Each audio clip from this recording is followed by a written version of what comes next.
Hey everybody, welcome to another live stream, Purple Insider and Bring Me the News. Matthew Coller and Sam Ekstrom here. And Sam, I want to start the show right out, and we're going to talk about lots of different things Vikings related, specifically the state of the roster that the new head coach and general manager will be inheriting. But I have to start out the show by saying I kind of changed my mind on something from yesterday's show that I did with Paul Hodowanik. I started off by saying I didn't really care so much that Kellen Moore had botched the final play of the game in the Cowboys game, like that wouldn't really shape how I felt about Kellen Moore as a head coaching candidate. Now, making a mistake at the end of a game and calling something a little galaxy brained and overthinking it is not that big of a deal. There's lots of people that you could point to one mistake that a coach has made or something like that. And if they had 2 more seconds, then maybe it looks really smart and they gain 15 yards, or if they just hand the ball to the referee, or if the players get set, or whatever number of things. So I wasn't taking that too seriously. But where I've changed my mind is in reading from some really smart people about yesterday's game plan for the Cowboys. I think that's one that I'm not really on board with, despite how good the offensive statistics have been for the Dallas Cowboys. Is it silly to change my mind after saying yesterday I didn't really care that much about how that game turned out in terms of him as a candidate, that just after reading today, I've kind of moved away from Kellen Moore as a potential head coach candidate for the Vikings?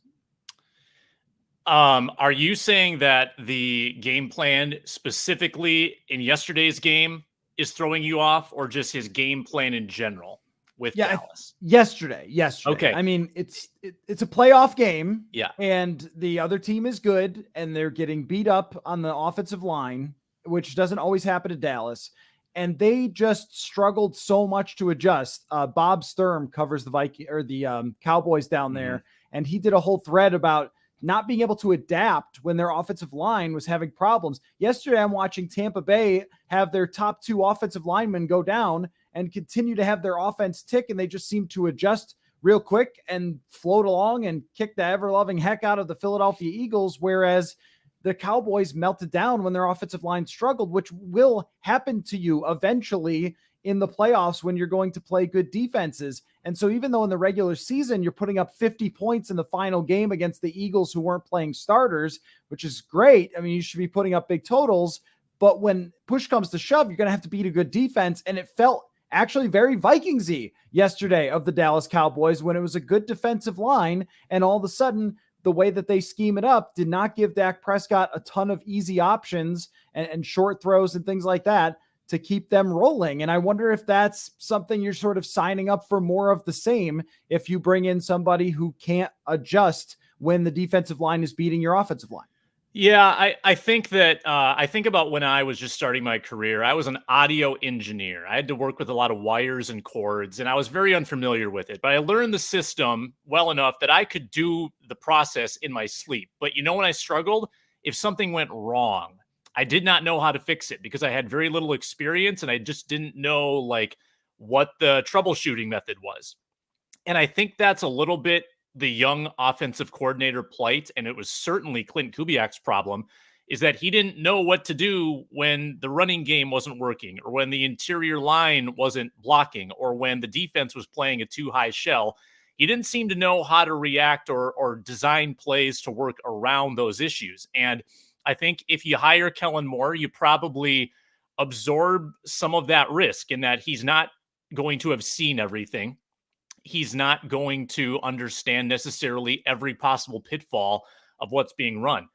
I, for one, don't get totally thrown off by one game plan. I think most coordinators are going to go out on a bad note, particularly playoff coordinators.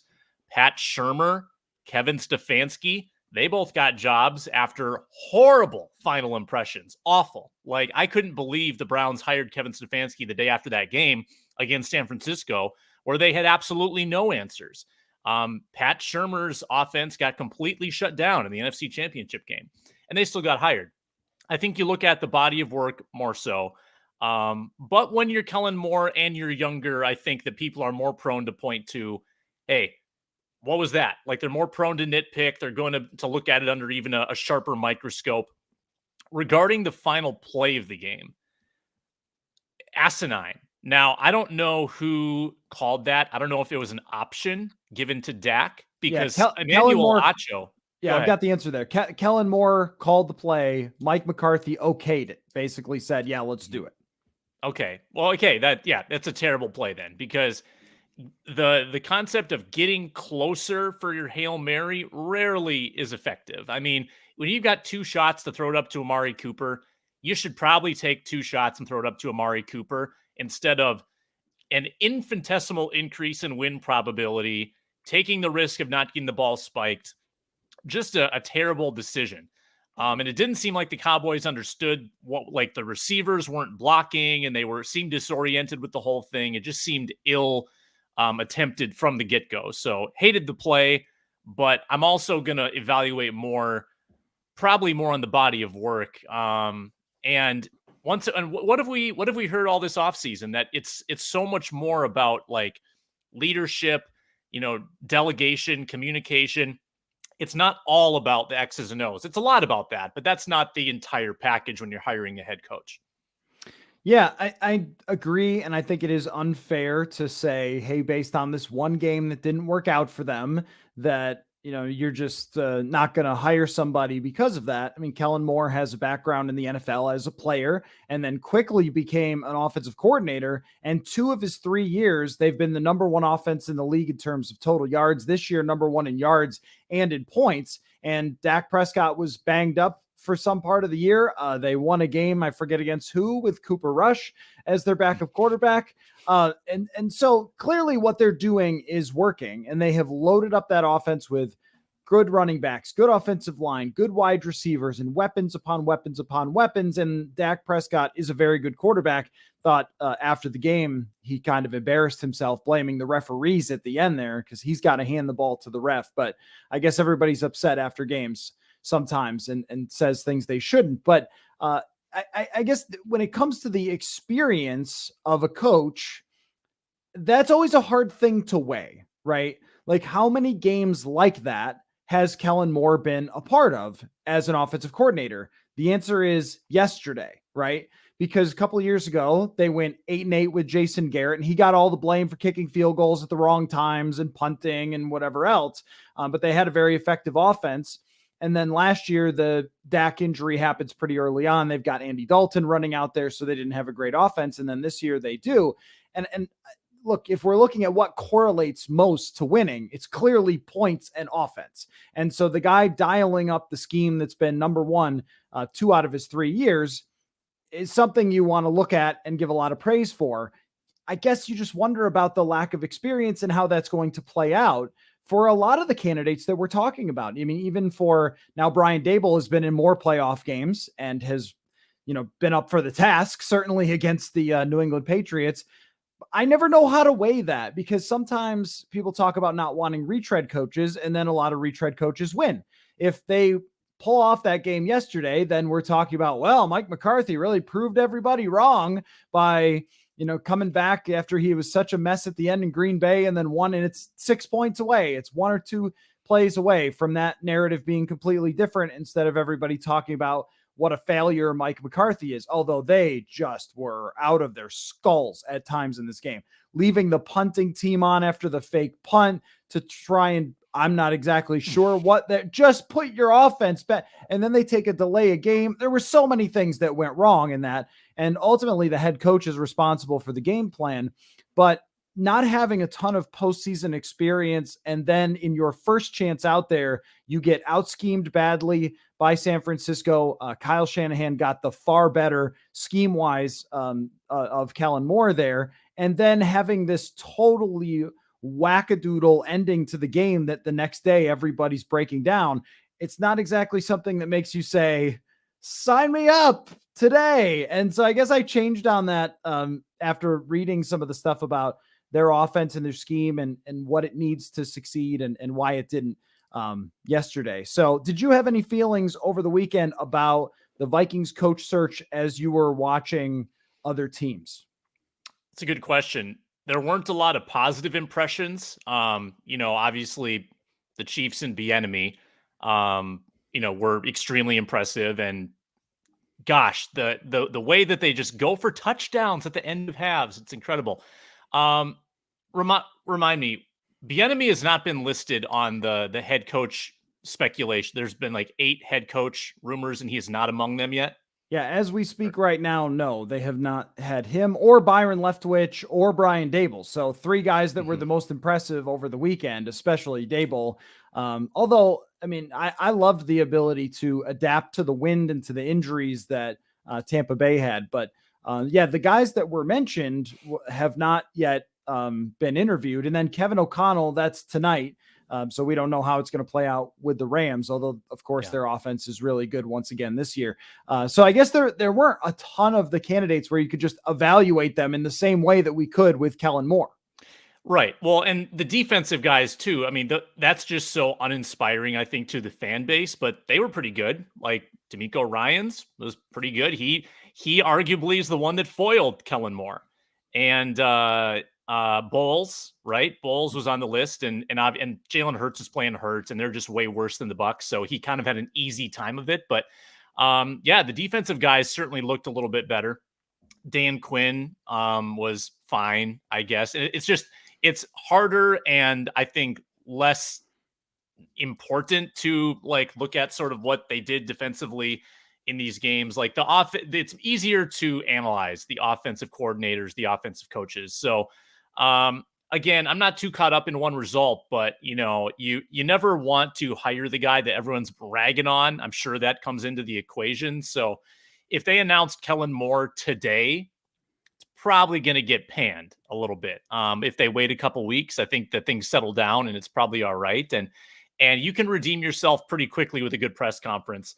But it wasn't, I mean, the fact that Leftwich is left off the list, that Dable's left off the list is a little disappointing to me, that they're focusing more on the defensive side of the ball in these interviews, even though I agree with the indiscriminate process. And I think it's good to interview a lot of people. I just wouldn't do it at the expense of some of the sharper offensive minds right now.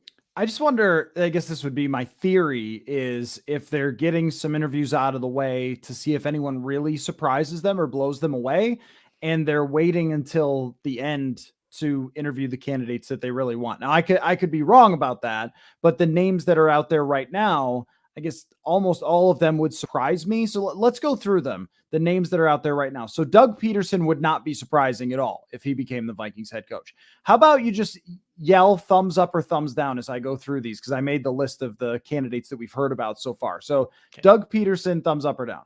Thumbs up. I would like Peterson. Yes. I think Peterson would be a very good hire, not just because he won a Super Bowl, but because his teams routinely had very good offenses and, worked with Kansas City before that. Kellen Moore is a thumbs up or thumbs down for you? I'm still going to go thumbs up on that. I'm a little thumbs up sideways after yesterday. Okay. Dan Quinn is a thumbs down for me. I just don't see it. I don't get it. I think that his defense had a preposterous amount of turnovers this year, which is really unsustainable. He never did it before in Atlanta. And they also never really had good defenses in Atlanta. So I'm not sure that I really understand the obsession with Dan Quinn.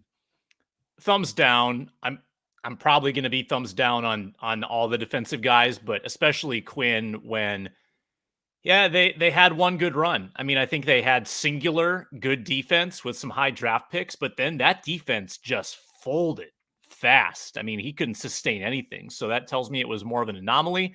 I think there's leadership quality there, but I don't fall in love with his tactical plan. So I'd go thumbs down. You know who Dan Quinn reminds me of is Ron Rivera. Like, he seems like everyone likes him and he's a good guy, and that's helpful. We've talked about how unhelpful it could be to be on the other side of that with Mike Zimmer, but scheme is king in the NFL. And I'm just not totally convinced that his scheme this year was anything special in Dallas. They just had a ridiculous number of turnovers. Are you going to have a corner that gets like 10 picks again next year? Probably not. And Micah Parsons was like Lawrence Taylor this year. So I don't know. I mean, like, how much credit do you want to give some of these guys in a small sample of success when his bigger sample in Atlanta was them not having good defenses? Mm-hmm. So yeah, thumbs down for me. Todd Bowles is an interesting one because I think he's been really impressive schematically, including what he did in the Super Bowl last year. The sample of him as a head coach, though, with the New York Jets, he was at the helm of the New York Jets pretty much going down in the tubes after a 10-6 year with Ryan Fitzpatrick.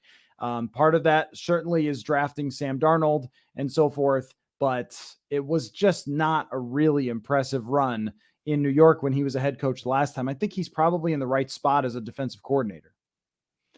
I would agree with that. I'm pretty strongly in the offensive coach camp, so for that reason alone would be a thumbs down. He's got an amazing resume. Like, he's been all over the place and he succeeded in a lot of those places. It's just when you put him, if you put an average coach in a bad quarterback situation, they're probably not going to last. You have to be an exceptional coach in a bad quarterback situation to do anything. So maybe the circumstance wasn't right, but he didn't get the most out of those situations at all. So I'd go thumbs down on Bowles. So D'Amico Ryan's probably the same thing for you. I think it's intriguing, but I also think the guy's been a DC for 1 year, and that's a lot to ask from somebody to go from player to linebacker coach to DC for 1 season and then all of a sudden into head coach. I think that's too much. That would be too fast. You agree with that? Yeah, although that Tomlin was a DC for 1 year, I think. I'm looking at Tomlin here. Yeah, it was defensive backs coach to DC. Granted, he was in the coaching game for like a decade before that. Ryans has very little experience just as a coach at all. So I'm thumbs down for the defensive reason, but I also don't hate outside of the box thinking. Like, I don't think a young coach is a bad coach, but if I'd probably sing a different tune if it was an offensive guy, kind of like Kellen Moore. So I do want to acknowledge that it's not because he has little experience as much as it is he's just a defensive guy.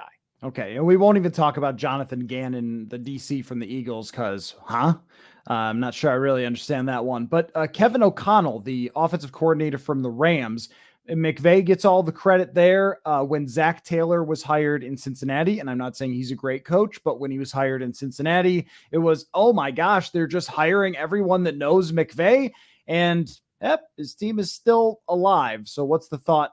Thumbs up or thumbs down on Kevin O'Connell, the Rams OC? I like quarterbacks, right? I mean, I like guys that sort of know how to work and relate to quarterbacks, and you would probably ensure a decent relationship between your coach and quarterback. I know those things can dissolve. It happened with Doug Peterson, but I'm intrigued enough at least to give him a thought. So I'd probably go thumbs up there because I just appreciate what the Rams do offensively. Now we scratched our head a little bit at their attack against the Vikings, so that was a little bit weird. But I do like sort of the thought of let's get more weapons, right? Let's not limit ourselves. Running back by committee, a lot of fast wide receivers. Hey, we have Woods and Kupp. Let's go get Odell Beckham. So that type of mindset, I would appreciate being brought over. Brian Dable and Byron Leftwich would be at the top of the list for me, but they haven't interviewed them yet. So the only one I think I haven't mentioned is Nate Hackett. So we'll see if they interview those guys. They would be, I'm sure, thumbs up on your end, the way that you've described what you want. But Nate Hackett is the closest one to those guys. So is he a thumbs up? Yeah, I think Hackett is a little bit of a thumb sideways. And I think he's someone that would relate well. I think he's got the right bedside manner.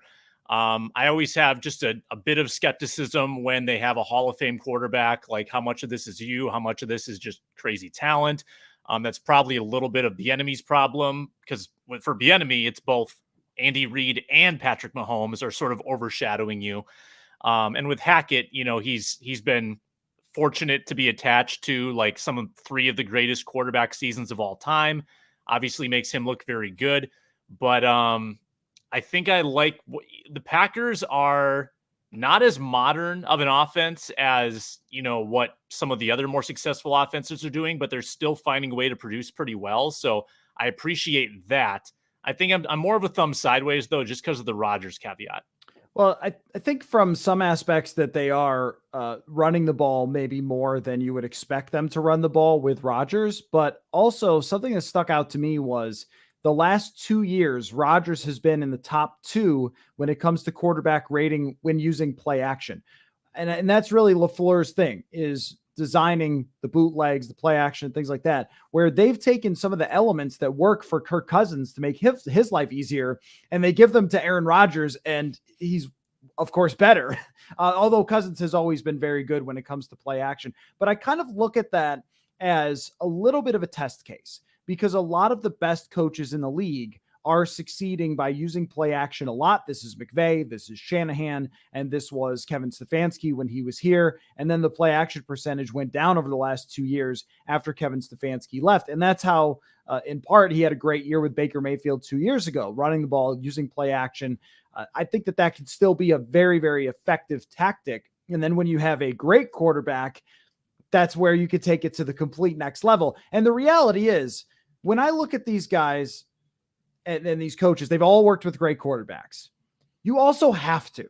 There's just no other option. Like, let's look at the future of the football. Okay. So Rodgers is going to retire eventually. Roethlisberger is retiring. But look at these gentlemen playing in the playoffs. There are just great quarterbacks everywhere. It's Joe Burrow. It's Patrick Mahomes. It's Josh Allen. I still think Dak Prescott is a great quarterback, even though he didn't play well and then made a jerk of himself later. But like, he's still putting up number 1 offenses in the NFL. The Rams and Matt Stafford, he's probably going to play for a few more years. You're going to have it continue. And there's always quarterbacks coming out and rising. There were 5 first-round quarterbacks last year. There's probably 3 of them who become very good. Like, it's not going anywhere that the best quarterbacks in the NFL are going to win. So if you're going to win, you have to have one of these quarterbacks.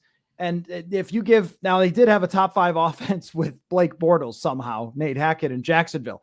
But if you give any of these geniuses a bad quarterback or a mediocre quarterback, you're probably going to get just mediocre performance out of them. So it's always the plan that you have to pair them with someone who's really good. It's, can you maximize that really good person? And that's why I like what they've done in Tampa Bay with Tom Brady. When Brady left New England, he had an 88 or something quarterback rating. And then he's been an MVP candidate the last 2 years, won a Super Bowl, top passing offense in the league, just totally dominant.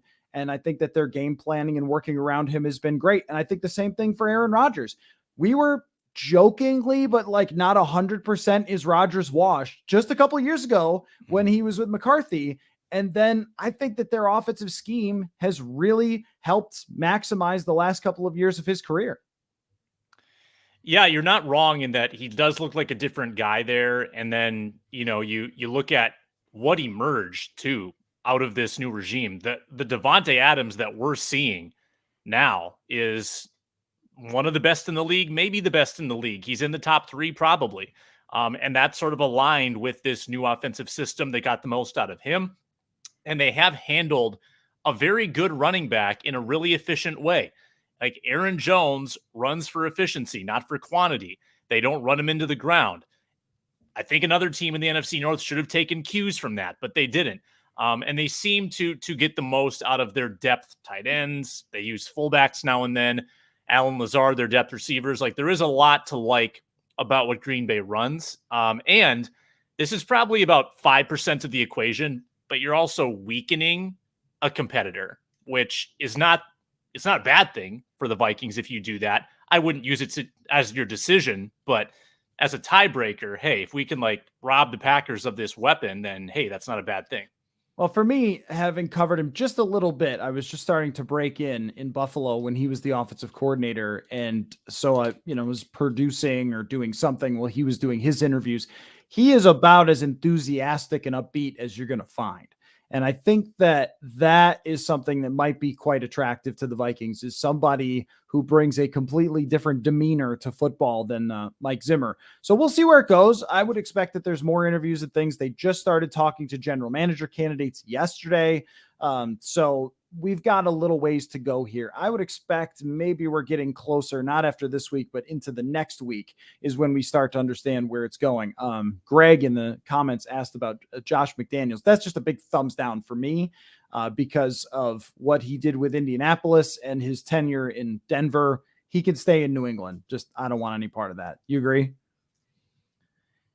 I'm probably a little less I'm more thumbs sideways on McDaniels. I mean, if you get him to commit to your team and not like do a U-turn at the 11th hour, having someone that's not like overly committed to an offensive scheme and is very adaptive is, appealing to me. And while I don't want, the whole dynamic he had in Denver, but I also don't want to be afraid of a retread just because of one bad experience. That he got attached to the wrong quarterback. Tebow was not, very good.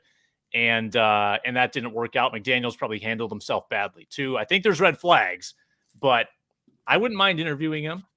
My thing is you just can't have an egomaniac, and I think he's an egomaniac. It just comes off that way.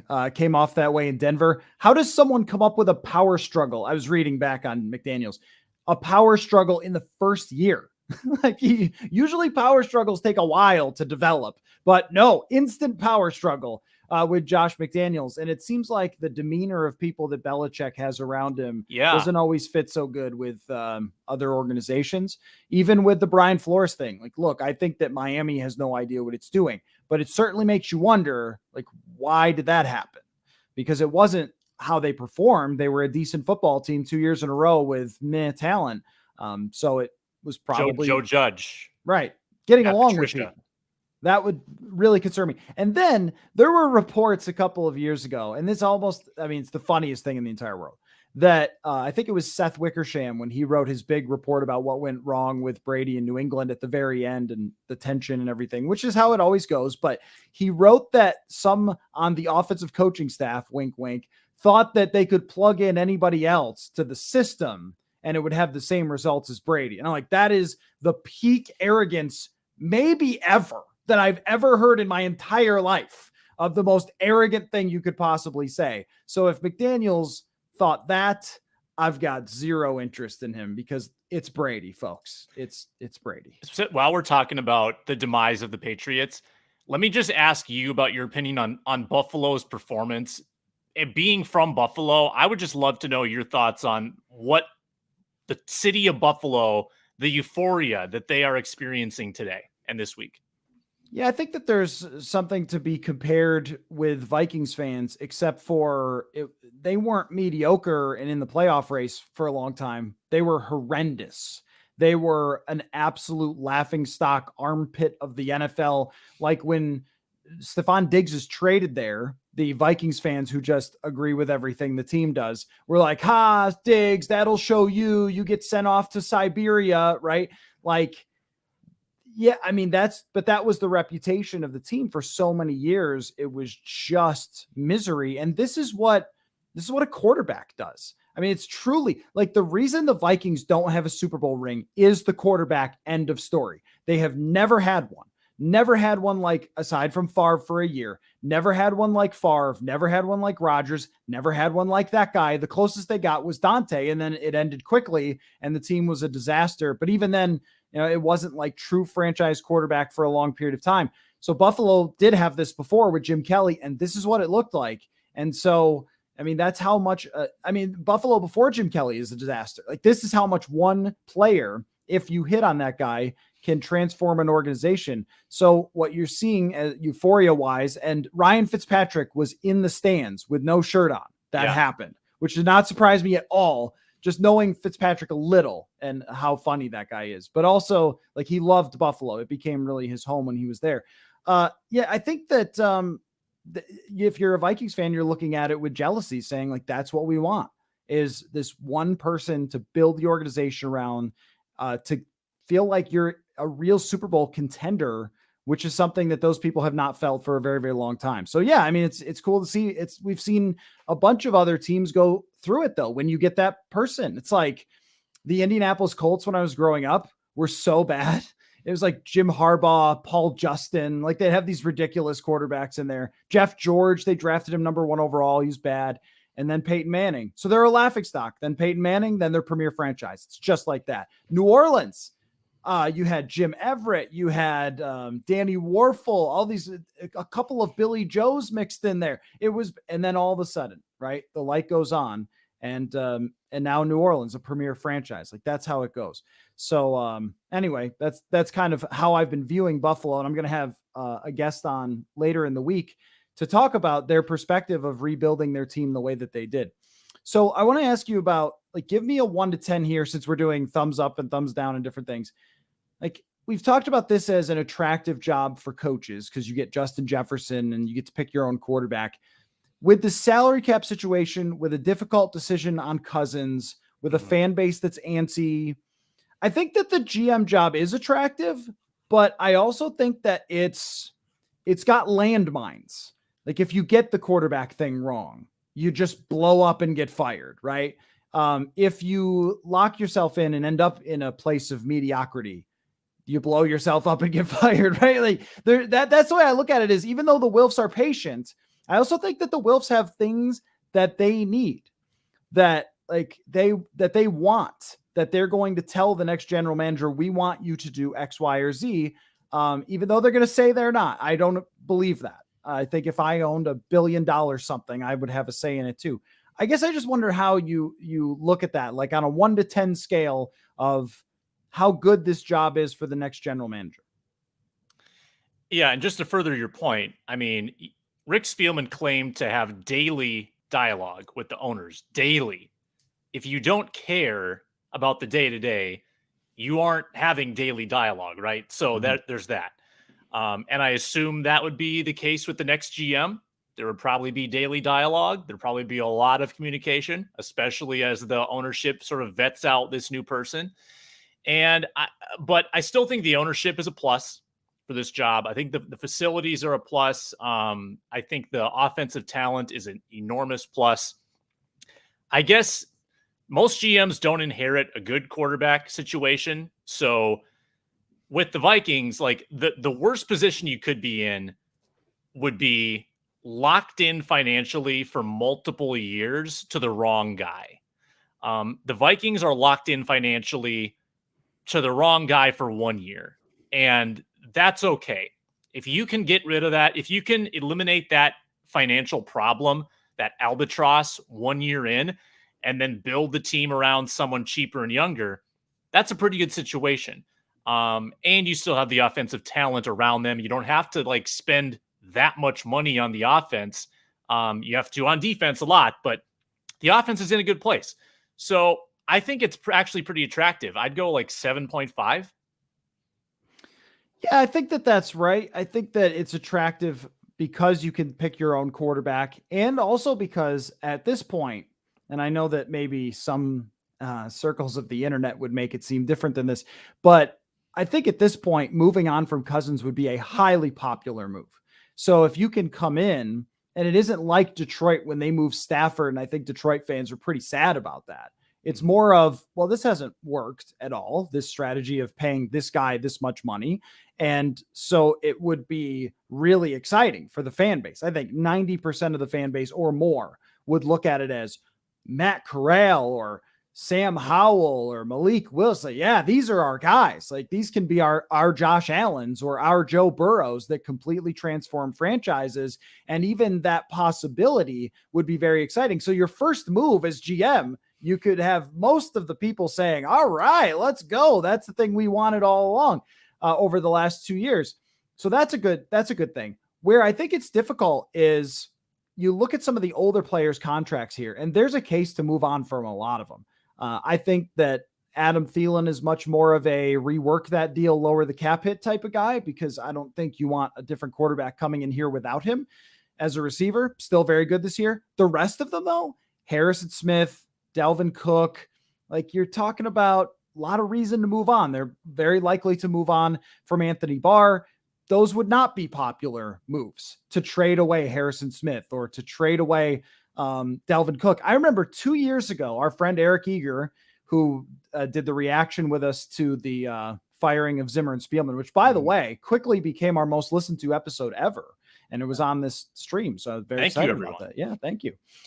Just a little side note, according to Chartable, which tracks podcast rankings, downloads, popularity, we are 25th in the world among football podcasts today. So not bad.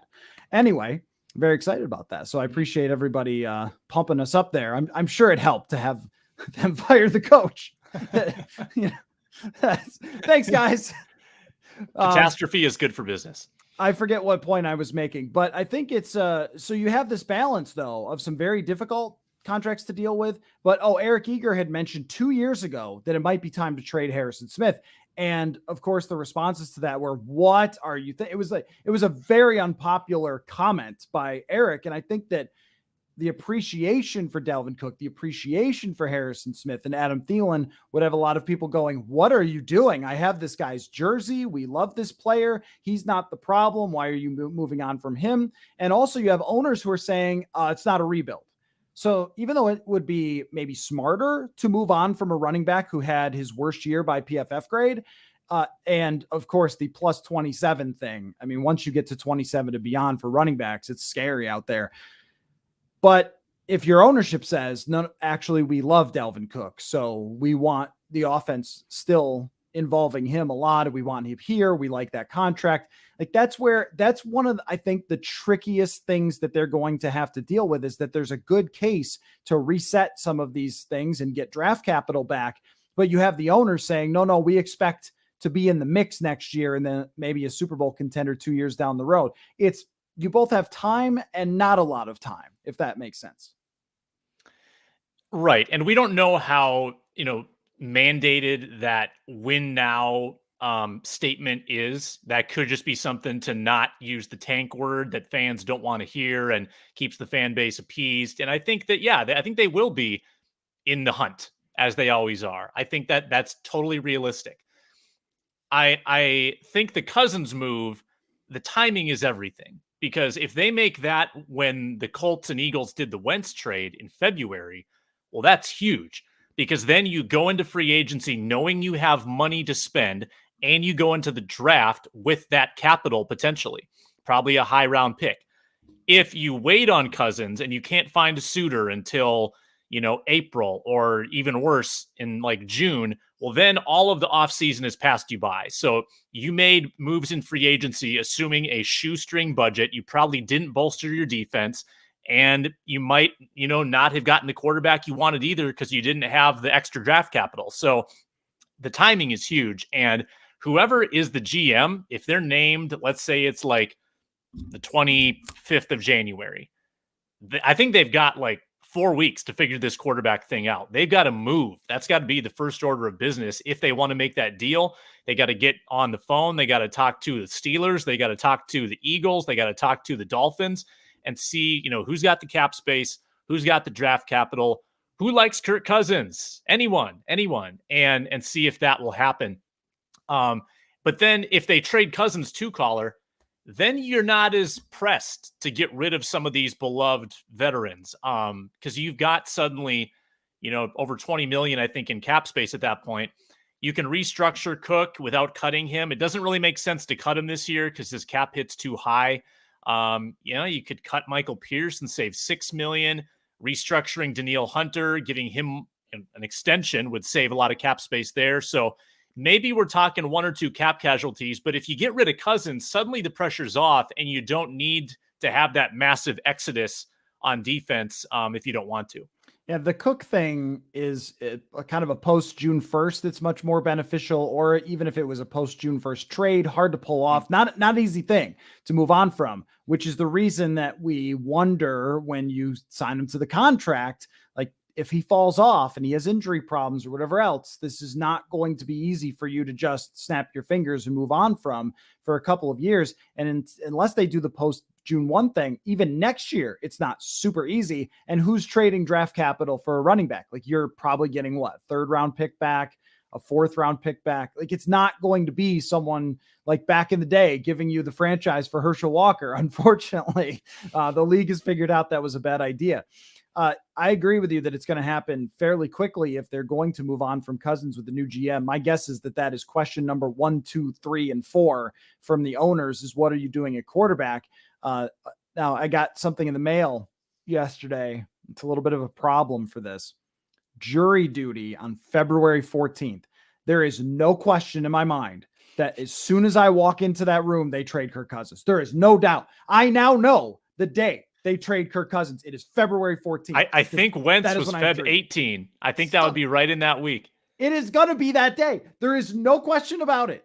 And I already put this off before. It was supposed to be during training camp. And I basically said, like, look, this is a really bad time for me. And so they bumped it back. Now we know the exact date because I'm going to have jury duty. So that's really unfortunate. You're going to be on the Scranton Strangler trial of the century. Yeah, right. They're going to trade Cousins. Oh, man.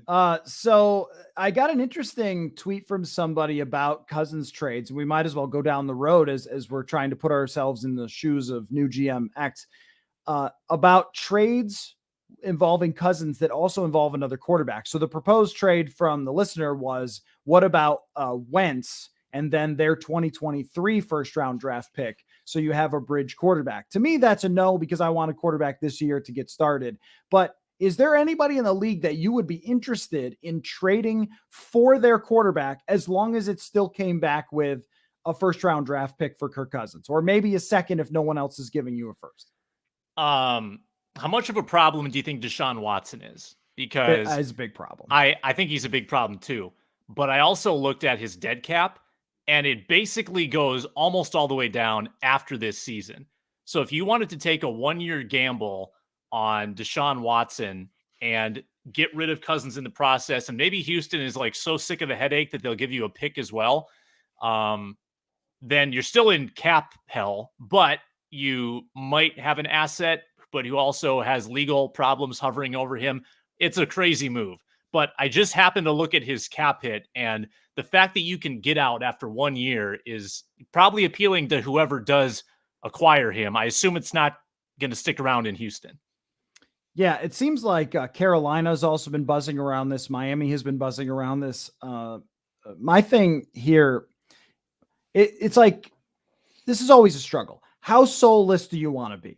Because I watched a little bit of, the game last night until it got out of hand with Pittsburgh. And so I didn't see this live, but I saw the screenshot of the ESPN broadcast, or was it NBC, whatever one it was. Michaels and Collinsworth. Okay. Yeah. So NBC broadcast putting up a word cloud of all these ways to describe Ben Roethlisberger, and family man was the top one. You're like, wait, accused rapist multiple times? Isn't that actually what Ben Roethlisberger, like? Ben Roethlisberger was suspended and came back and was a good, heartwarming story to some people.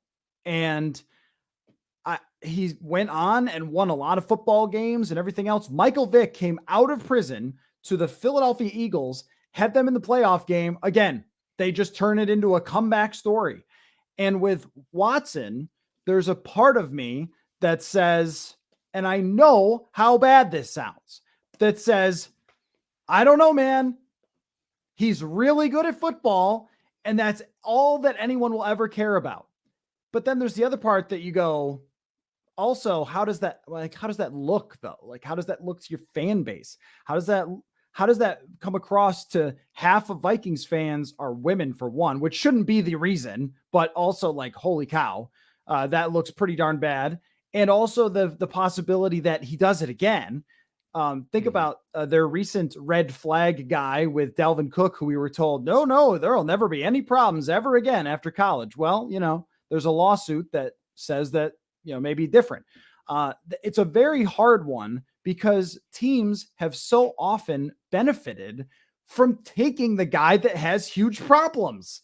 And I don't know how to deal with the part that would put you immediately as a Super Bowl contender with Deshaun Watson, but the other part where you think, gosh, bringing that guy into your community is not something you necessarily want to do. Teams keep signing Jameis Winston and making him their starting quarterback. You're like, that guy? Antonio Really? Brown gets a job every year. Right. Tyreek wins Hill. the Super Bowl. He won the Super Bowl. He was great. Did anyone care? Like, I don't know. It's like, do I want to sign off on how soulless we are about this? Like, I don't, but I also recognize that we are.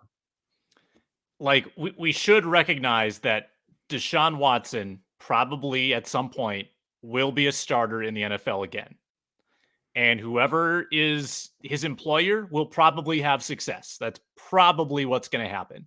There haven't been a lot of rumblings lately about the legal stuff there, but As Mike Zimmer so famously said about Dalvin Cook, it's a civil matter. And I think teams kind of draw the line there. Like the investigators, from what I've read, are, reading into this, trying to see whether it's going to become criminal or if it stays civil. And that matters to teams. We got way down the Watson road here, but I think that in any conversation you have about quarterbacks, you at least mention him. You bring him to the table. People can shoot it down. The ownership can shoot it down. I know the Wilfs would prefer probably a little more of a clean cut image for their face of the franchise, but I think you have to have that conversation. Does anyone else around the league strike you, Matthew, as a potential bridge? Yes. Tua and Daniel Jones. And I'll tell you why. Neither one of those guys are franchise quarterbacks. And I think we know that. But could they be good, competent, cheap, and bridge you to the next level? And maybe they play better than they did before in their other teams. I mean, Daniel Jones is paired with the worst head coach in the league, or whatever. Urban Meyer got fired, but beyond Urban Meyer, the worst head coach in the league. Their weapons got hurt. Their offensive line, they drafted a complete bust. It seems like at left tackle, and Andrew Thomas 4th overall, that kind of thing. So he's had this really bad situation. He's shown some flashes. You bring him in, he plays okay, or maybe even good, but he's not your guy. You know that he is not dead set. Daniel Jones is our future quarterback. This can be somebody who's a bridge quarterback to your next guy. But if your rookie quarterback isn't ready to go, Daniel Jones. And then you just move on. Mariota is the same way for this. Mariota, competent quarterback. You can't have a team that has Justin Jefferson on it that just plays a rookie who's not ready, or just plays some quarterback who's terrible. You can't have Geno Smith playing with Justin Jefferson. Then it's going to be extremely miserable for an entire year, and you're going to waste a year of his rookie contract. With someone like Tua or Daniel Jones, I think that they can be competent with everybody being on the same page that this is not going to be your franchise quarterback. It's Matt Corral, Sam Howell, whatever other quarterback, Kenny Pickett, whatever other quarterback you draft. Yeah, I can't remember the Giants cap situation, but I know Miami, who you brought up, has a phenomenal cap situation, and they could absorb Cousins extended, or even Cousins without an extension too, because I think whoever gets Cousins takes on 35. 10 of that stays with Minnesota, 35 gets shipped off, or you could also negotiate some kind of split. But either way, Miami, super logical, like a roster that has one without great quarterback play. Add in Cousins to the mix. Maybe you can convince yourself that you're right there. And then you've got Tua and Coller. Failure. If you fail on a quarterback on a rookie deal, that's cheap and does not have to be devastating. If you take a shot on Tua, there's not a lot of bad that can happen. All of the risk. The actuaries in Miami would be saying, don't do this, guys, because the risk is pretty enormous. For the Vikings, that would be great. Daniel Jones, it's hard to get on board with that. It's kind of feels a little bit Darnold-y, trying to resurrect a New York quarterback in a new home, but I appreciate your logic, and I could see that as a 1-year trial. Yeah, I think he was a lot better than Darnold. Let me see. Where did he rank this year? He was 19th this year by PFF, right around where Daniel Jones and Teddy and Tua were. So, I think it's at least he's got some physical gifts. It's a little Tannehill-ish, although Tannehill was better in Miami than, Daniel Jones has been so far. But if it's good and he plays really well, gets you to 10 wins or something, well, then you just move on after that. And you're like, great, we had a good season and we were competitive. And then you can actually trade him. Maybe that's another part of this. Really. I mean, the Kansas City Chiefs got a good return for Alex Smith. So if you took another quarterback, played them for a year and sat your quarterback, and they got 8, 9, 10 wins, somebody else is trading for them and you're breaking the game. There was one more that I thought of. I'm not so much on the Wentz side. I don't really have any interest in that happening because I think we just know exactly what he is.